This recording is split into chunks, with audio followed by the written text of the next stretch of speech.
কি করবো? দেখেন না, এটা ছোট দোকানে খাবার মান ভালো হবে দেখেন। খাইছি সকালে নাস্তাটা কি ঠিক আছে?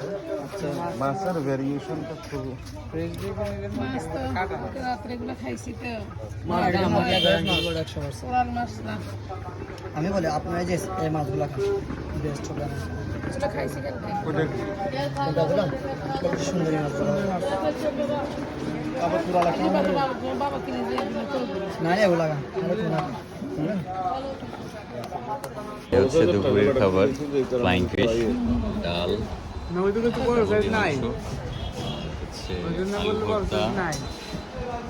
এটা কি মানে একটা প্ল্যান পিস 1 কেজিও হয় এরকম আছে। হ্যাঁ, এটা তো আচ্ছা, বললাম। এইটা কি এটা? সবজি আচ্ছা, সবজি। আর আরেকটা হচ্ছে টুনা মাছ, এখন এটা আসেনি। হ্যাঁ কিন্তু খাচ্ছি এটা করে খাবার লাগবে নিবে। হ্যাঁ টুনাও দিয়ে দিও। ওকে, আচ্ছা, টুনা এই যে ওইটার উপর ওইটার উপরে রাখেন, হ্যাঁ উপরেই রাখেন, right.